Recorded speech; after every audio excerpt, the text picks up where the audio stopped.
E aí, pessoal, vamos continuar estudando lógica? Na aula passada, nossa primeira aula de conteúdo, né?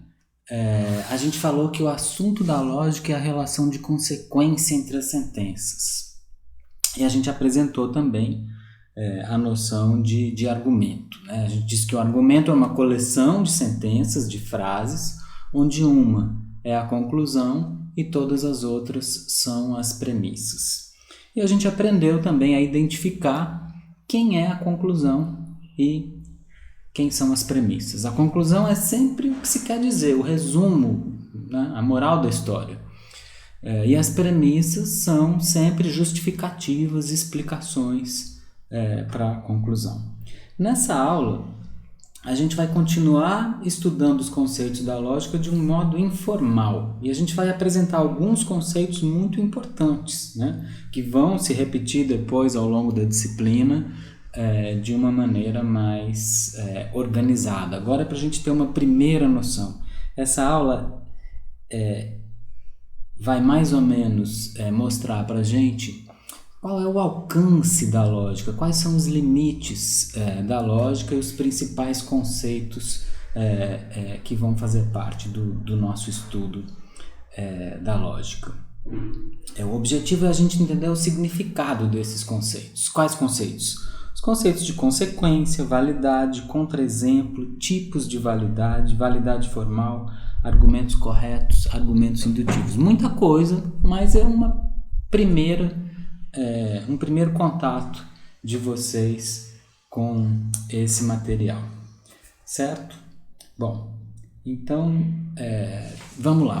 Lembra do nosso argumento do mordomo e do jardineiro? Ou foi da aula passada, ou foi o mordomo, ou foi o jardineiro. Não foi o mordomo, portanto foi o jardineiro. A gente falou que esse argumento, intuitivamente, ele soa para a gente como válido. Ou foi o mordomo ou foi o jardineiro. Não foi o mordomo, foi o jardineiro. Mas foi o quê, né? Olha, quando a gente olha para cá, foi. Foi o quê?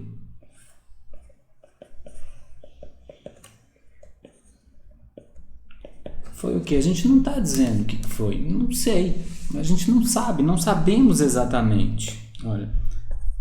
Não sabemos exatamente o que estas sentenças dizem. Mesmo, foi o quê? Foi quem matou o patrão? Se fosse um livro da Agatha Christie, né? Um livro de mistério,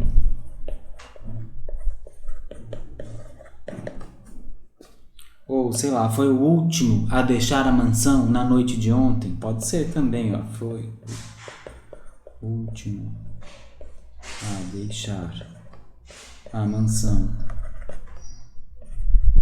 na noite de ontem. Não importa. A gente não precisa saber exatamente o significado das palavras, a qual situação o argumento está se referindo. A gente consegue reconhecer esse argumento como válido mesmo assim. Foi o quê? Não importa.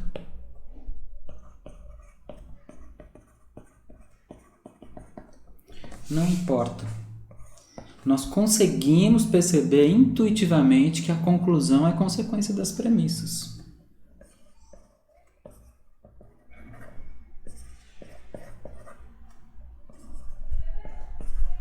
Que a conclusão é consequência das premissas, mesmo sem saber o que foi. A que foi se refere. A gente diz que esse argumento é válido quando a consequência, né, argumentos desse tipo, quando a consequência quando a conclusão é consequência das premissas, a gente diz que o argumento é válido. O argumento é válido. Válido. O argumento é válido. Quando um argumento é válido? Um argumento é válido quando, em qualquer situação na qual suas premissas são verdadeiras, sua conclusão também é verdadeira. Um argumento é válido quando a conclusão é consequência das premissas. Validade de argumento, conclusão sendo consequência das premissas. O argumento é válido quando a conclusão é consequência das premissas. E a gente poderia dar essa definição, olha, um argumento é válido quando ele é válido quando em qualquer situação na qual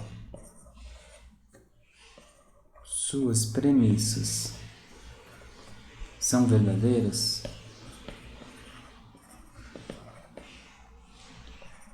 sua conclusão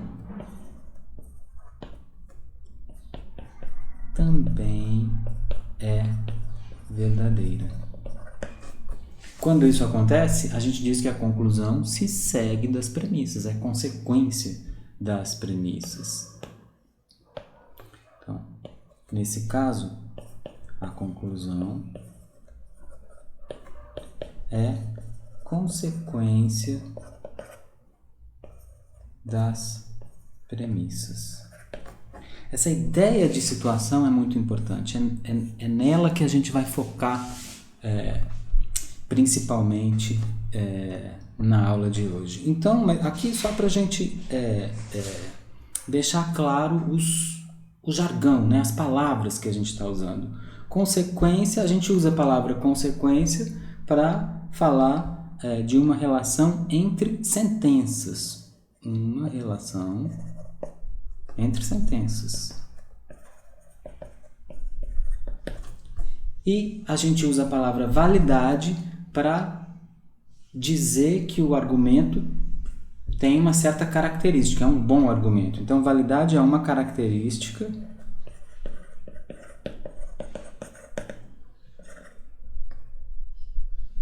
de argumentos. São duas palavras para a gente dizer a mesma coisa. Olha, um argumento é bom. Lembra, o objetivo da lógica é classificar os argumentos, separar os bons dos ruins. Os bons a gente vai chamar de válidos. Os válidos são aqueles nas quais a conclusão é consequência das premissas. Então, a gente usa a palavra consequência quando o objeto da nossa fala são as sentenças. A conclusão do argumento é consequência das premissas. E a gente usa a palavra validade quando o objeto da nossa fala é o argumento. O argumento é válido, significando que a conclusão dele é consequência das premissas. Esse é o objetivo da lógica. E só para a gente não se confundir um pouco, não se confundir com essas palavras. Bom, a gente mostrou esse argumento aqui. Agora, o argumento do jardineiro e do motorista. Mas vamos olhar agora para esse argumento aqui. Olha só, esse argumento do motorista e da babá. Se foi o motorista, então não foi a babá. Premissa 1. Premissa 2. Não foi a babá. Conclusão, foi o motorista. Olha, esse argumento... Será que esse argumento é válido? Será que essa conclusão se segue das premissas? Vamos usar a nossa intuição. A gente ainda não está usando os recursos da lógica. A gente não aprendeu, né? Vamos usar a nossa intuição. A gente disse que se a gente retomar aqui, olha, o que eu disse aqui nessa lousa? Um argumento é válido quando, em qualquer situação na qual suas premissas são verdadeiras, sua conclusão também é verdadeira. É válido quando a conclusão é consequência das premissas, quando as premissas justificam a verdade da conclusão. Será que essas duas afirmações aqui justificam a verdade dessa? Será que em toda situação na qual essas duas aqui são verdadeiras, essa aqui tem que ser verdadeira? Olha, considere a seguinte situação. Vamos inventar uma situação aqui, então. Situação. O que é uma situação? Bom, uma situação é um cenário hipotético, é um estado de coisas no qual a gente pode julgar as sentenças de um argumento. Então, considere a seguinte situação. Foi significa para a gente aqui, foi a última pessoa a deixar a mansão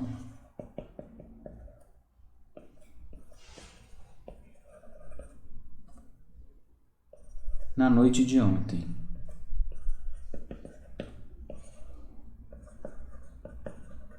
Foi a última pessoa a deixar a mansão na noite de ontem e o jardineiro foi tal pessoa. Foi o último que saiu da mansão na noite de ontem. Então, isso aqui é uma situação, é um cenário. Olha, nessa situação, vamos avaliar a verdade ou a falsidade das sentenças do argumento. Então, olha a primeira premissa. A primeira premissa diz: se foi o motorista, então não foi a babá. Olha, quando foi significa foi a última pessoa a deixar a mansão, a última pessoa é uma só. Se o motorista foi essa última pessoa, claro que não pode ter sido a babá. Quando foi tem esse significado, a última pessoa a deixar a mansão, se foi o motorista, então não foi a babá, é uma sentença verdadeira. Se foi um, não pode ter sido o outro. Tá? A premissa 1 é verdadeira. A premissa 2, não foi a babá. Olha, a gente disse aqui na nossa situação que o jardineiro foi a última pessoa. Foi significa foi a última pessoa a deixar a mansão e essa pessoa foi o jardineiro. Então, quando eu digo que não foi a babá, eu estou dizendo uma sentença verdadeira. Olha, mas olha a conclusão do argumento. A conclusão está dizendo foi o motorista. Mas na nossa situação, não foi o motorista a última pessoa a deixar a mansão, foi o jardineiro. Então, a conclusão é falsa. Ou seja, o que a gente fez aqui? Esse argumento pode confundir um ou outro. Se foi o motorista, então não foi a babá. Não foi a babá, logo foi o motorista? Não. As premissas não são uma boa justificativa para a conclusão. Eu não posso confiar que a conclusão vai ser verdadeira só porque as premissas são verdadeiras. Por quê? Porque existem situações, eu consigo propor, imaginar, apresentar uma situação hipotética, criada, imaginada, na qual as duas premissas são verdadeiras e a conclusão é falsa.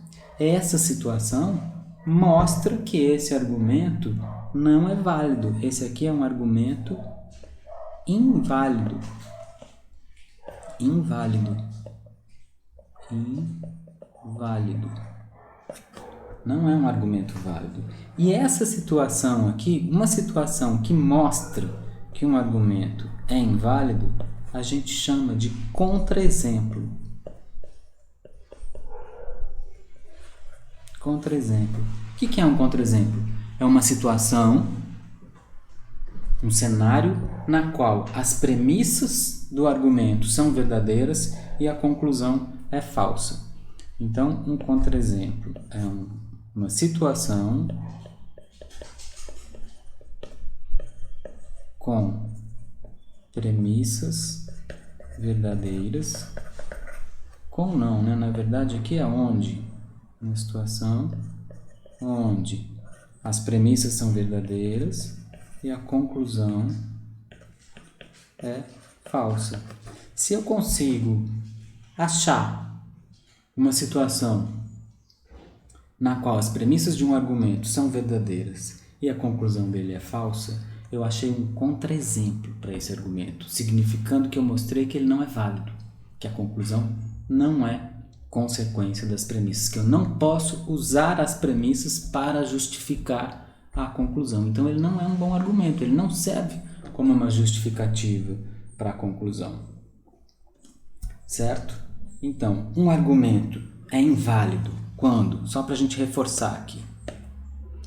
O argumento é inválido quando sua conclusão não é consequência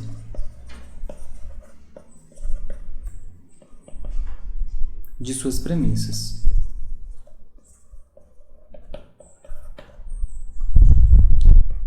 A gente pode dizer isso de uma outra maneira. A gente pode dizer, olha, ele é inválido quando suas sentenças podem estar se referindo a uma situação na qual todas as premissas são verdadeiras, mas a conclusão é falsa. Dizer que a conclusão não é consequência das premissas é dizer que as sentenças do argumento podem estar se referindo a uma situação na qual todas as premissas são verdadeiras e a conclusão é falsa, quando há uma situação na qual todas as premissas são verdadeiras e a conclusão é falsa. Ou seja, o nome que a gente deu para isso, quando o argumento tem um contra-exemplo. Um argumento é inválido quando tem um contra-exemplo. Certo? Bom, mas aí a gente fica com essa pergunta, né? O que é uma situação? Esse conceito de situação é um conceito fundamental na lógica, é um conceito semântico, não só na lógica, como na linguagem, né? Olha, quando a gente entende o significado de uma sentença, a gente entende qual é a situação que precisaria ocorrer para essa sentença, para a gente poder considerar essa sentença verdadeira. Ó, imagina que eu digo para vocês o seguinte: eu estou de camiseta roxa. Vocês estão me vendo no vídeo, estão vendo que eu não estou de camiseta roxa. Vocês sabem que o que eu estou dizendo é falso. Como é que vocês podem saber o que significa saber que o que eu estou dizendo é falso? Vocês conseguem vislumbrar, visualizar, entender a situação que deveria ocorrer para essa sentença ser verdadeira, mesmo quando ela não está ocorrendo, tá? A ideia de situação é muito importante, é uma ideia semântica, é uma ideia metafísica, é uma ideia lógica. Ela é extremamente importante para a gente entender o conceito de verdade e de falsidade, para a gente entender a noção de validade dos argumentos e a noção de consequência lógica. Então, uma situação é o quê? Uma situação é um cenário hipotético, é um estado de coisas, para falar uma palavra filosoficamente mais sofisticada. Um cenário hipotético, uma história imaginada, um estado de coisas, tá? É um cenário hipotético.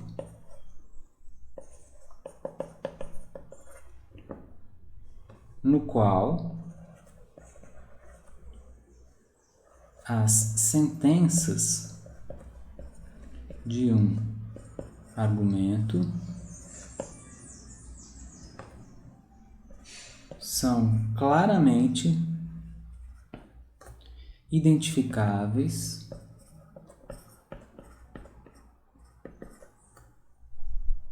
como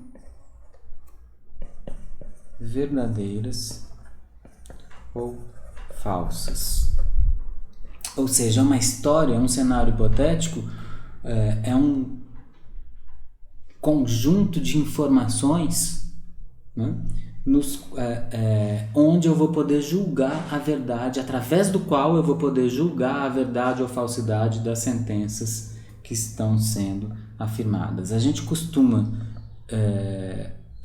dizer que esse cenário hipotético, um nome comum na filosofia para isso que a gente está chamando de situação e de cenário hipotético, é estado de coisas.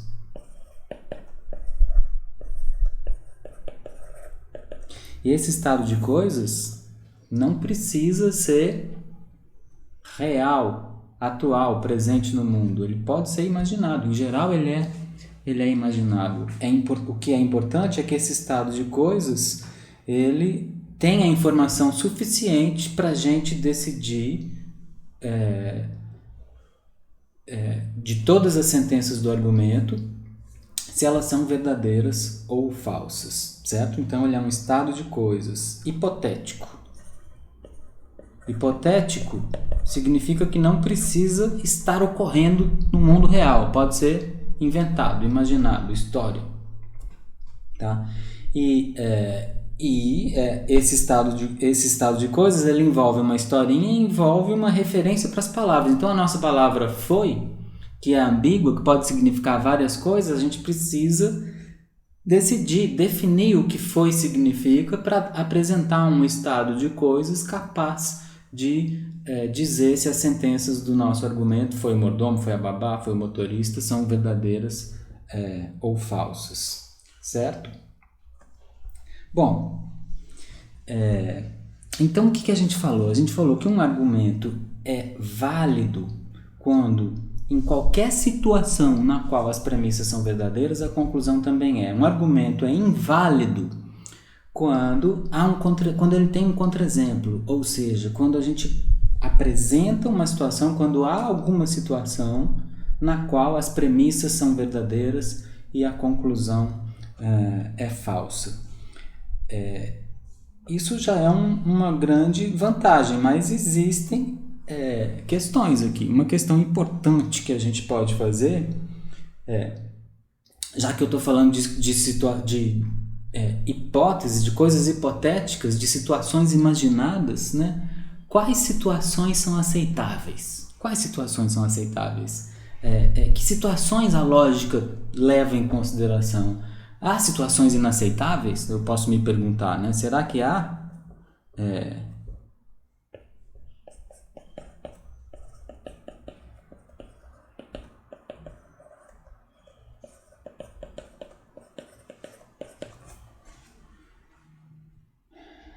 A gente pode se perguntar ainda o seguinte, ó, será que podem há situações, os estados de coisas, os cenários hipotéticos,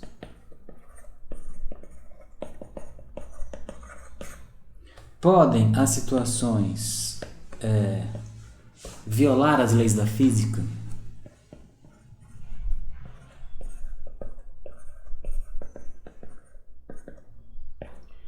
Ou violar os nossos conceitos ou as relações entre os nossos conceitos, o significado das palavras que a gente usa?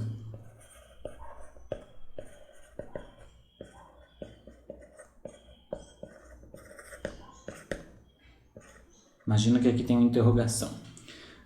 Os significados das palavras que a gente usa, quais os limites para o que é aceitável a gente ser considerado como uma situação?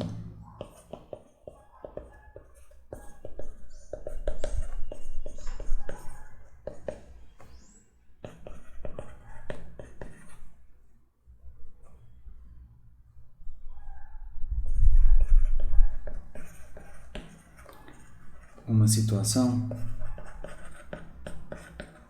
Quais os limites para isso?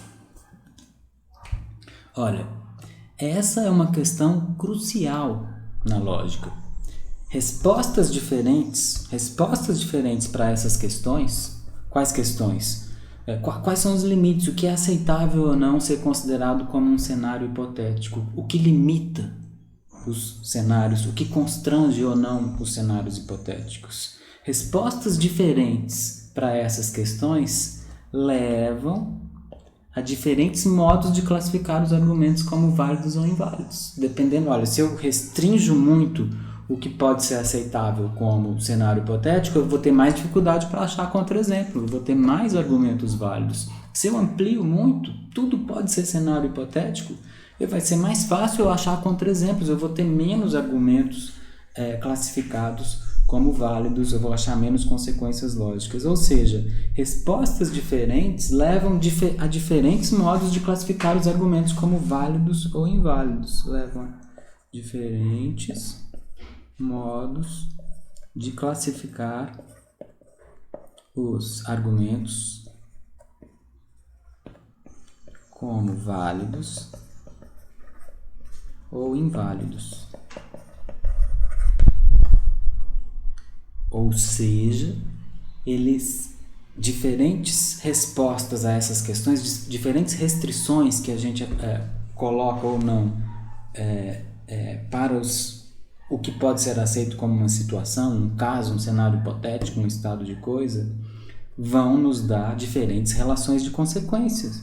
Se a gente classifica os argumentos como válido ou inválido diferentemente, a gente tem, em decorrência disso, diferentes relações de consequência. Diferentes relações de consequência. E se a gente tem diferentes relações de consequência, a gente tem diferentes lógicas. Ou seja, como é que a gente pode pensar, conceber que pode haver diferentes lógicas? Podemos conceber que pode haver diferentes lógicas porque nós podemos conceber maneiras distintas de restrições para as situações ou estados de coisas aceitáveis na nossa consideração para a validade ou não dos argumentos. Quer ver? Vou dar 2 exemplos que ajudam a gente a entender essas questões bastante profundas de filosofia da lógica. Olha só. Considera o seguinte argumento. A espaçonave Rocinante levou 6 horas na viagem entre a estação espacial Tycho e o planeta Júpiter. Essa é a premissa. A conclusão do argumento é essa daqui, ó. A distância entre a estação espacial Tycho e Júpiter é menor do que 14 bilhões de quilômetros. Esse argumento é válido ou inválido? É possível que a sua conclusão seja falsa quando a premissa é verdadeira?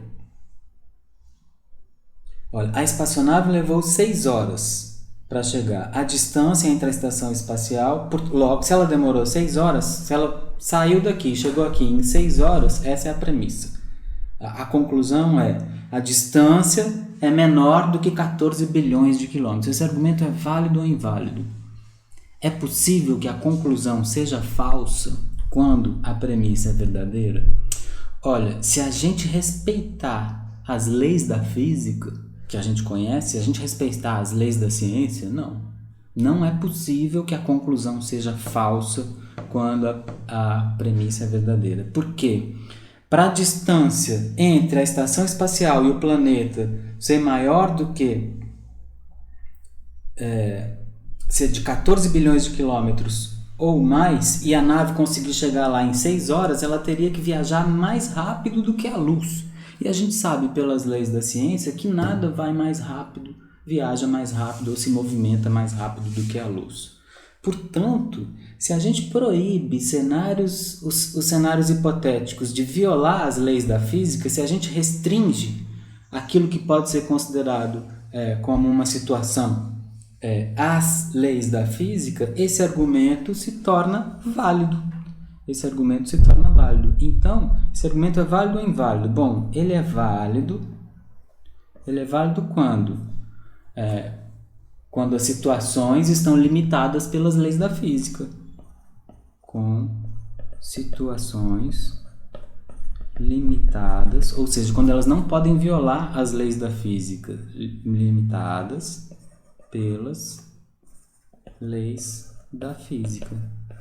Bom, mas se a gente aceitar que as situações podem violar as leis da física, eu consigo imaginar uma nave espacial que viaja mais rápido do que a luz. Eu invento uma historinha, não, ela viaja mais rápido do que a luz. Aí a gente faz aquelas viagens no tempo, aquelas coisas malucas. Mas se eu admitir a possibilidade de cenários hipotéticos que violam as leis da física, as leis da ciência, esse argumento passa a ser inválido. Caso contrário. Ou seja, caso eu não faça essa restrição aqui. Um argumento desse tipo, que é válido quando a gente restringe os cenários hipotéticos às leis da ciência, é chamado de argumento nomologicamente válido. Nomologicamente válido. Ele é nomologicamente válido. Quer ver outro exemplo interessante? Jussara é uma oftalmologista. Portanto, Jussara é uma médica de olhos. Esse argumento é válido ou inválido? Olha, se Jussara é uma oftalmologista e a gente sabe que ser oftalmologista é ser médico de olhos, é possível que a premissa seja verdadeira e a conclusão falsa? Quando a gente leva em consideração o significado que a gente dá para as palavras, quando a gente leva em consideração os nossos conceitos, esse argumento não tem como, a premissa não tem como ser falsa se a conclusão for verdadeira. A conclusão não tem como ser falsa se a premissa for verdadeira. O argumento, nesse caso, vai ser válido. Ou seja, quando a gente é obrigado a respeitar o significado que a gente dá para as nossas palavras, as relações conceituais, o oftalmologista é médico de olhos e eu não imagino cenários hipotéticos em que oftalmologista tenha outro significado, então esse argumento, nesse caso, é válido. Então a gente diz o quê? A gente diz que esse argumento é válido quando com as situações limitadas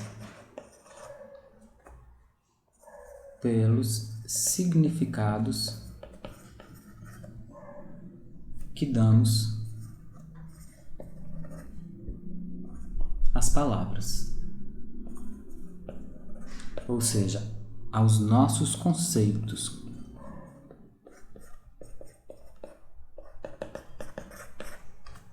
Mas ele é inválido caso contrário. Se eu admitir situações onde essas palavras, ser oftalmologista e ser um médico de olhos, têm significados diversos, esse argumento será inválido. Então ele é inválido caso contrário.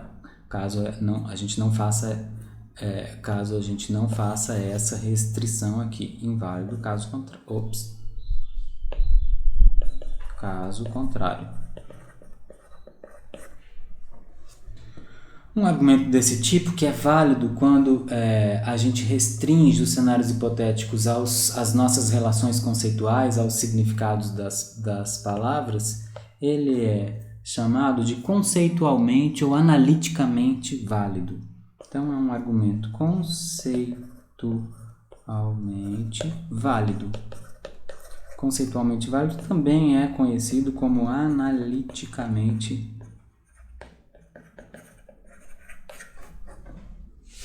certo?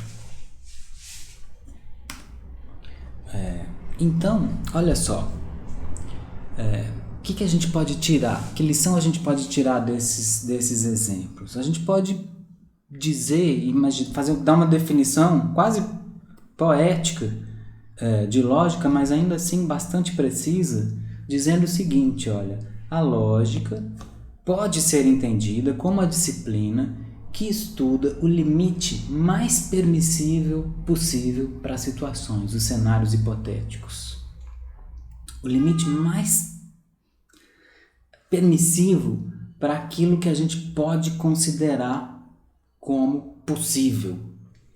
A física, as demais ciências, as relações entre os nossos conceitos, o significado das palavras sempre impõem mais limites e restrições aos cenários hipotéticos. A lógica representaria aquele limite máximo, para além do qual, se a gente ultrapassar, a gente cai na irracionalidade, a gente cai na impossibilidade de entender. Então, a lógica representa o limite máximo de permissividade para situações possíveis, além do qual a gente cai na irracionalidade, na arbitrariedade, na desrazão, na impossibilidade de comunicação. esse limite máximo que viola, o limite máximo viola as leis da física. Eu consigo imaginar com razão uma nave espacial que viaja mais rápido do que a luz. Eu consigo imaginar com razão as palavras tendo significados e relações de significados diferentes do que o que elas têm na nossa linguagem. Então, esse limite máximo que viola as leis da ciência, que permite alterar os significados de quase todas as palavras, com exceção de umas poucas, é chamado de validade formal. É chamado de validade formal. É esse tipo de validade que a lógica estuda. É por isso que a nossa disciplina, por isso que o nosso livro chama Introdução à Lógica Formal. Porque a gente está interessado nesse tipo de validade, na validade formal, naquela que faz a menor ou as menores exigências possíveis para aquilo que a gente considera possível, para os cenários hipotéticos que a gente considera admissível, para situações que a gente leva em consideração. A gente desconsidera a ciência, desconsidera os conceitos, desconsidera a física, e a gente vai considerar apenas um número muito reduzido de palavras que a gente identifica com a validade formal. Então a gente pode dizer assim, o seguinte, olha, o modo como a lógica busca a validade formal, vou até escrever isso aqui, o modo como a lógica busca a validade formal é fazendo com que ela não dependa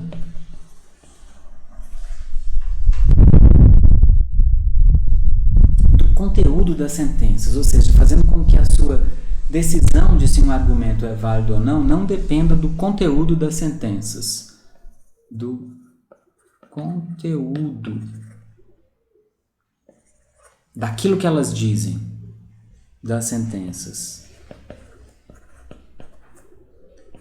mas apenas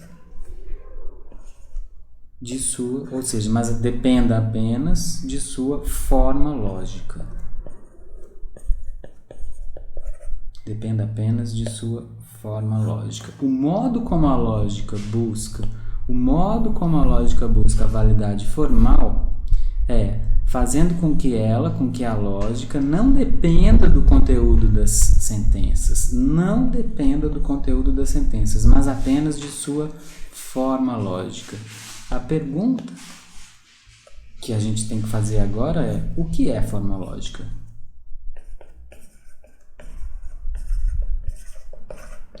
O que é forma lógica?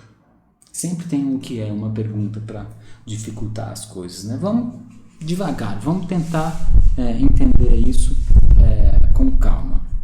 Olha só, considere esse argumento aqui, o de cima, em vermelhinho. Jussara é uma oftalmologista ou uma dentista. Jussara é uma oftalmologista ou uma dentista. Jussara não é uma dentista, portanto, Jussara é uma médica de olhos. Olha, ela é uma oftalmologista ou uma dentista. Ela não é uma dentista, portanto, ela é uma médica de olhos. Olha, esse argumento, no sentido informal, se a gente não pensar em validade formal, no sentido informal, ele é válido, ou seja, não tem como a conclusão dele ser falsa quando as premissas são verdadeiras, ele é conceitualmente válido, se a gente não mudar o significado das palavras. A gente mantém, médica de olhos é oftalmologista, a gente sabe disso, ela é oftalmologista ou dentista. Não é dentista, então ela é oftalmologista, ela é médica de olhos, oftalmologista. Esse argumento é válido. Opa, peraí que eu errei aqui. Válido. Mas a sua validade depende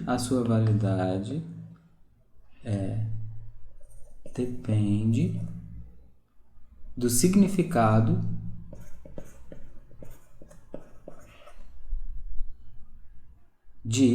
das palavras oftalmologista e médica de olhos.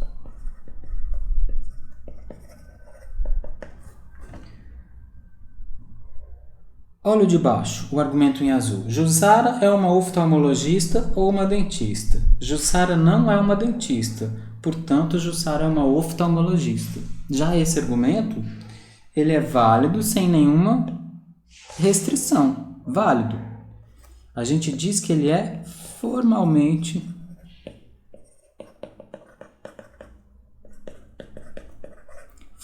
válido. Ele é válido independentemente do significado das palavras. A gente diz que a sua validade depende apenas de sua forma lógica.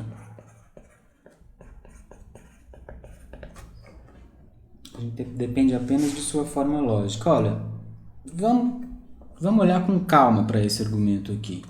O que eu quero dizer com forma lógica? A gente precisa entender isso com bastante calma. Vamos lá. Olha aqui. Eu vou substituir a palavra Jussara, que aparece aqui nas 3 sentenças do argumento, por uma letra. Vou colocar A, tá? A. Eu vou substituir oftalmologista,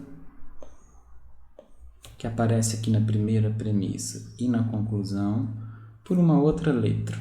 Tá? Vamos chamar, eu vou colocar aqui X. Ops. Espera aí, o que aconteceu aqui?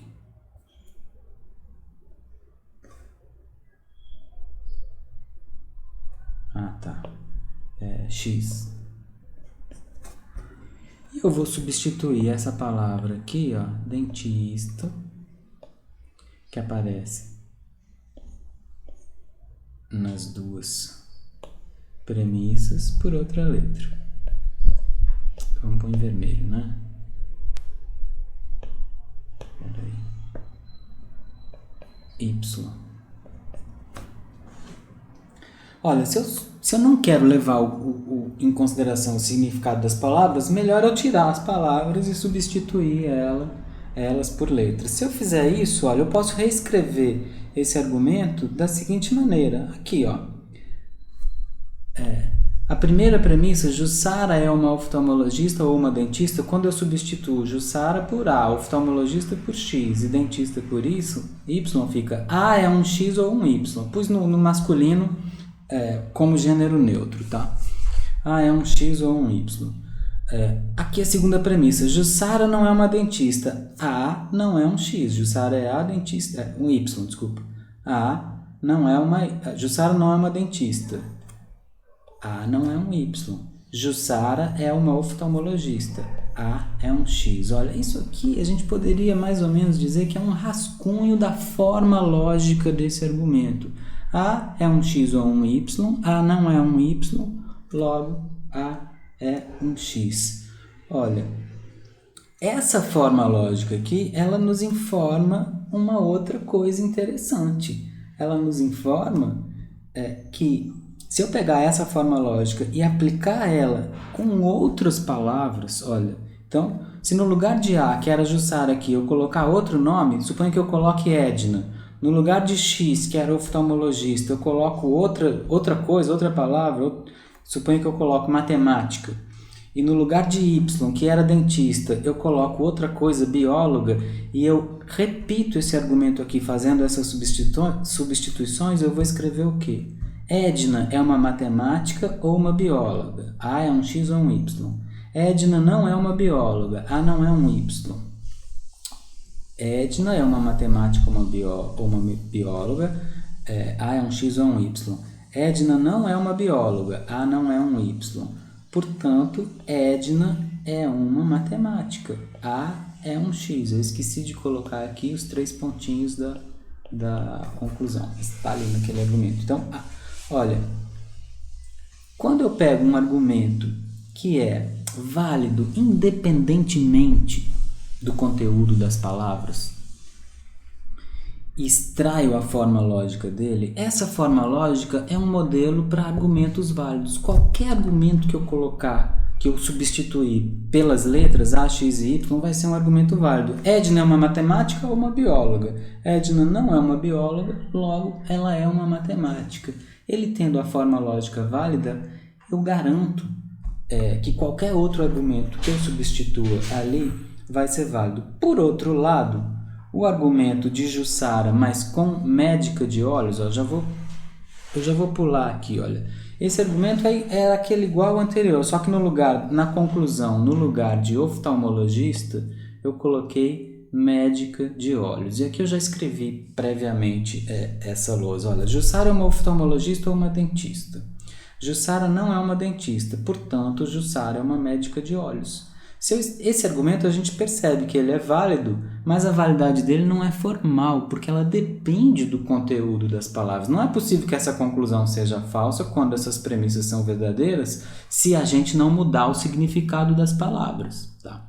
A forma lógica dele é a seguinte, ó, A é um X ou um Y. Jussara é A, oftalmologista é X, dentista é Y. Médica de olhos é outra palavra, não é oftalmologista, eu coloquei Z. Então, A é um X ou um Y. Então, ó, médica de olhos virou Z.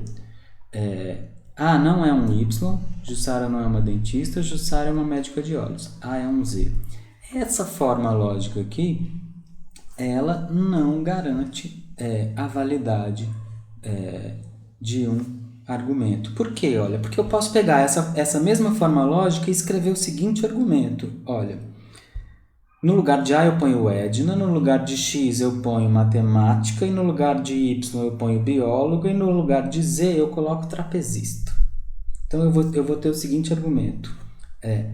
Edna é uma matemática ou uma bióloga.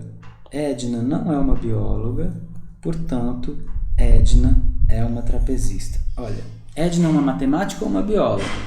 Edna não é uma bióloga, portanto, ela é uma trapezista? Não, a Edna pode ser botânica, ela não precisa ser uma trapezista. Intuitivamente a gente percebe que esse argumento aqui é inválido. Ele é inválido, mas ele tem a mesma forma lógica desse aqui. Eu extraí a forma lógica, eu peguei esse primeiro argumento aqui e extraí a forma lógica dele para cá. Aí eu peguei essa forma lógica aqui e criei esse terceiro argumento aqui. Esse é válido, esse é inválido. Ou seja, ele não é válido devido à sua forma lógica. Ele depende do significado das palavras. Essa forma lógica aqui é uma forma lógica inválida. É uma forma lógica inválida. Certo?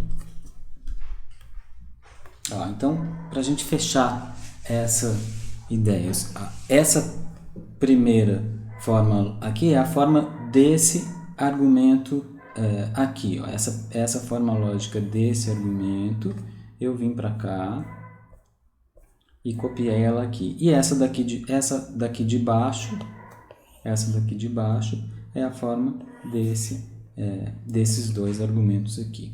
Essa a gente viu que é uma forma válida.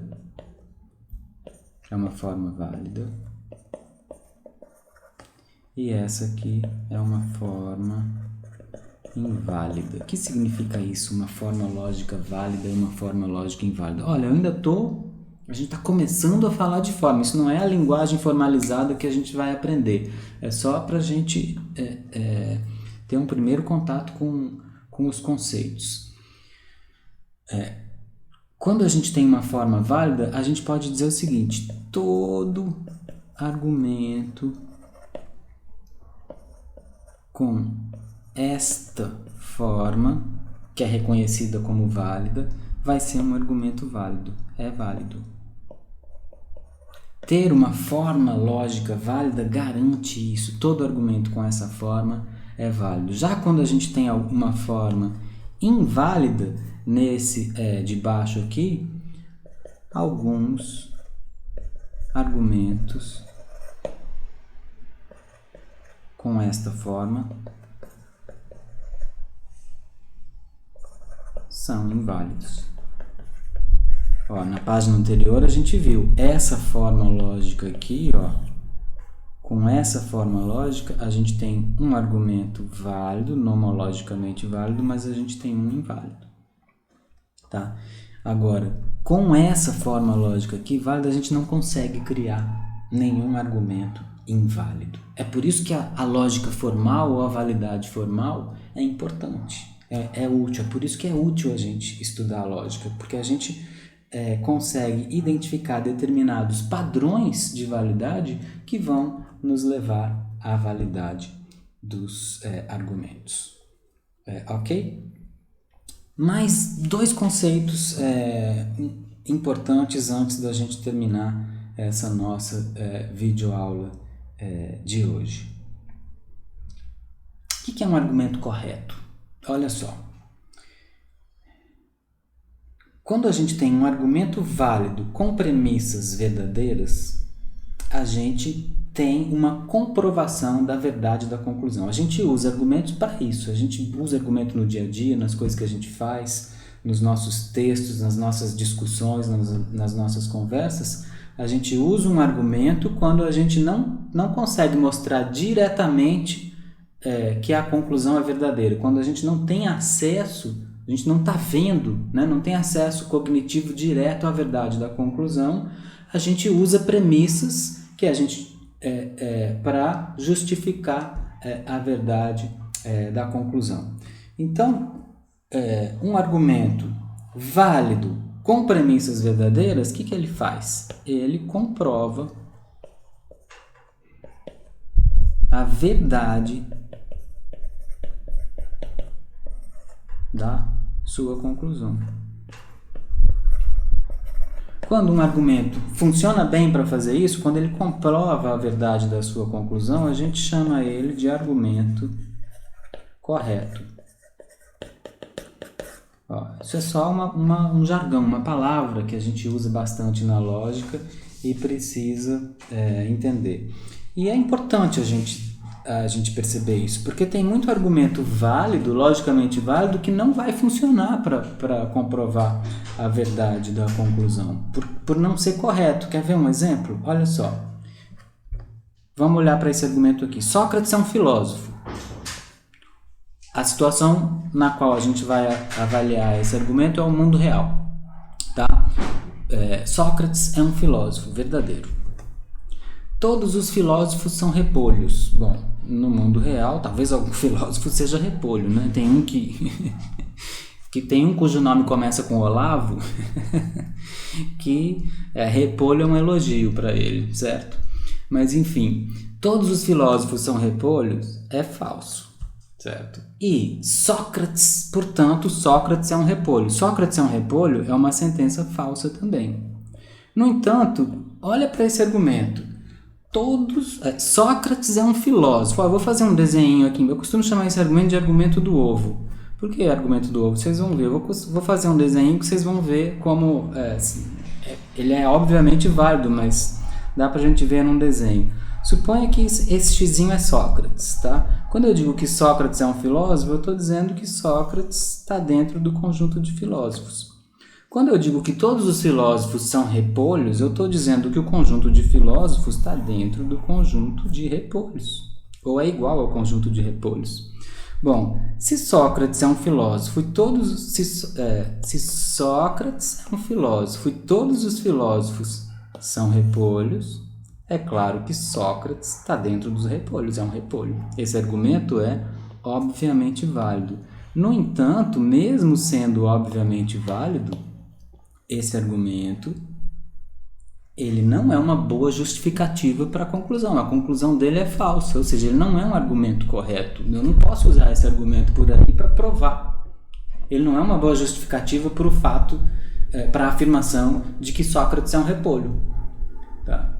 Por que ele não é uma boa afirmação? Porque ele não é um argumento correto. Apesar de ser válido, né? Esse argumento é válido, mas ele é incorreto. Ele não tem premissas verdadeiras. Eu só posso usar um argumento para justificar a verdade da conclusão se, além de válido, ele tiver premissas verdadeiras. Ele não funciona. Um argumento incorreto, não, mesmo se ele for válido, ele não funciona como uma comprovação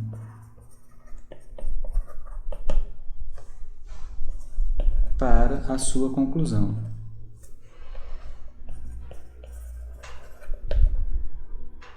Ele não prova que Sócrates é um repolho.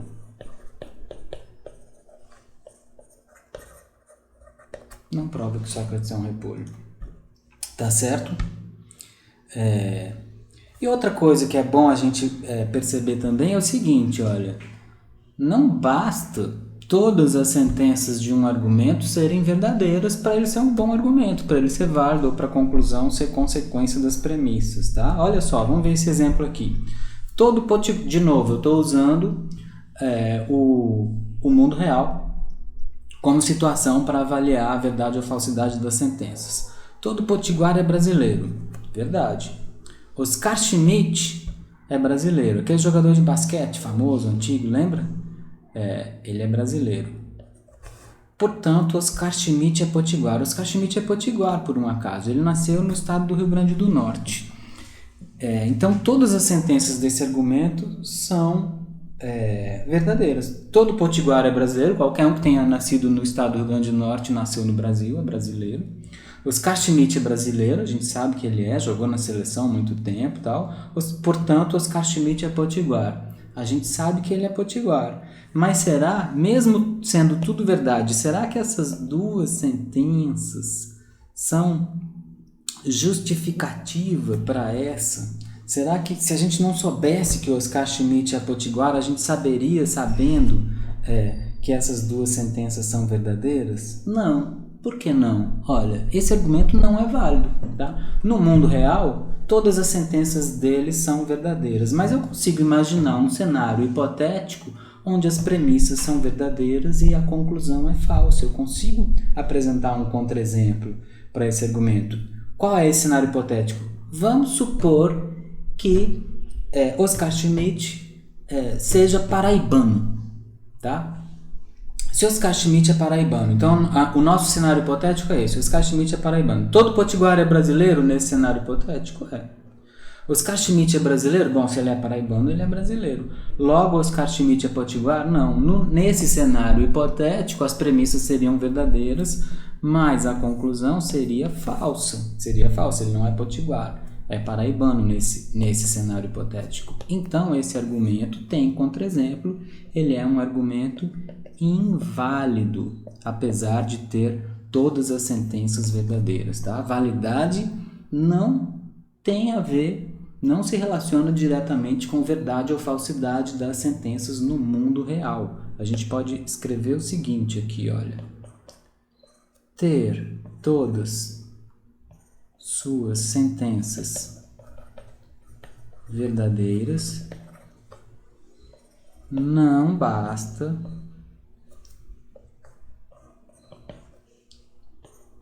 para fazer um argumento válido, tá? Se Oscar fosse paraibano, as premissas seriam V e a conclusão F. Então vamos escrever isso aqui. Se Oscar fosse paraibano, as premissas seriam verdadeiras e a conclusão seria falsa. Ok? Então, olha só, para a gente fechar essa ideia, né? Como é que a gente usa e refuta o argumento? Quais são as condições que a gente tem que satisfazer para usar um argumento? Olha, eu uso um argumento quando eu utilizo ele para provar que a conclusão dele é verdadeira. Então, para usar um argumento, provar que sua conclusão é verdadeira, a gente tem duas tarefas. Tem que fazer as duas. O que eu tenho que fazer? Primeira coisa, o argumento, mostrar que o argumento é válido. O argumento tem que ser válido. E, além disso, suas premissas têm que ser verdadeiras. Eu tenho que fazer as duas coisas, uma e outra. E aqui, para refutar um argumento, ou seja, para mostrar que ele não comprova a verdade de suas conclusões. Ao invés de duas tarefas, aqui eu tenho duas opções. Tanto uma quanto a outra opção funciona bem para refutar um argumento, para mostrar que ele não é uma comprovação da verdade da sua conclusão. O que eu posso fazer? Eu posso ou mostrar que o argumento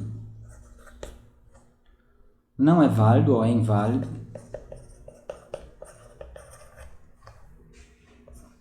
ou então eu posso mostrar que pelo menos uma de suas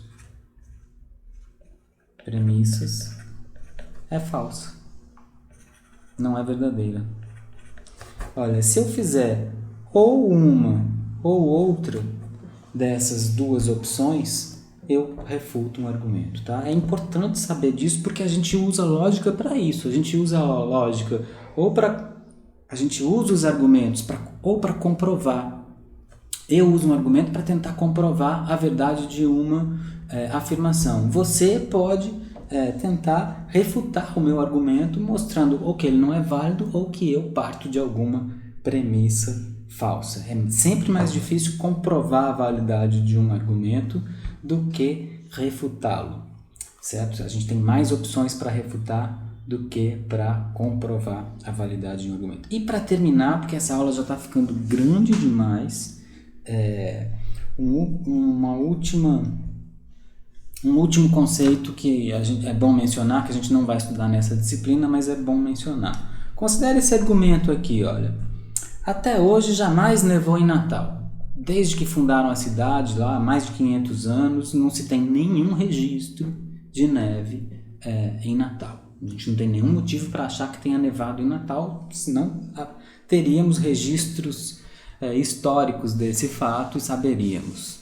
Então a gente pode considerar a premissa verdadeira. Até hoje jamais nevou em Natal. A conclusão, portanto, não nevará em Natal no próximo inverno. Olha, o que esse argumento está fazendo? Esse argumento, ele é uma generalização baseada em muitas situações passadas. Olha, todos os dias de 1500 para cá. E é uma generalização baseada em muitas situações passadas que conclui uma situação futura. Porque nunca nevou em Natal, não vai nevar no próximo inverno. Olha, esse argumento, ele não ele é um bom argumento, mas eu vou pôr entre aspas aqui. Ele é um bom argumento. Argumento desse tipo, ele é racional, né? Ele é um bom argumento, ele é racional. Não é por causa de argumentos desse tipo que a gente não põe a mão no fogo. Nem precisa de muitas vezes, né? Você coloca a mão no fogo 2 vezes e você sabe que queima. É por causa desse argumento que a gente evita os perigos, né? Ninguém pula de uma altura muito grande, porque a gente sabe que a consequência não vai ser muito boa. São todos argumentos desse tipo, olha. A gente usa esse argumento o tempo todo. Ele é bom, ele é racional. No entanto, ele não é infalível. Não é infalível. Ele não é válido no sentido de dedutivamente válido, de logicamente válido. É possível, ainda que nunca tenha nevado em Natal, a gente pode imaginar acontecer algum fenômeno climático raríssimo que faça nevar em Natal. A gente pode imaginar uma situação de proteção ou um vento, alguma coisa, você põe a mão no fogo e não queima.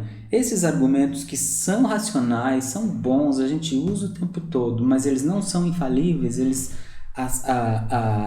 as premissas não comprovam a conclusão, né? A conclusão não é uma consequência infalível das premissas, ela é só muito plausível, muito provável. Quando as premissas são verdadeiras, a gente chama esse tipo de argumento de argumento indutivo.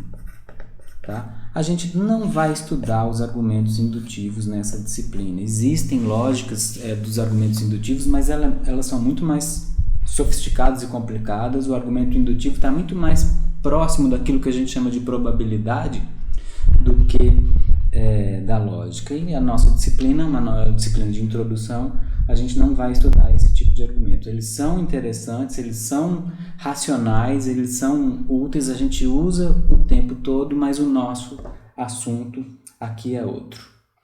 Ok, pessoal? Muito longa essa aula, né? Nas próximas eu vou tentar ser um pouco mais breve.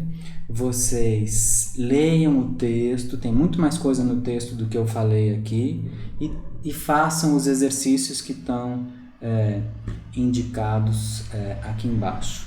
Beleza? Valeu, gente. Obrigado.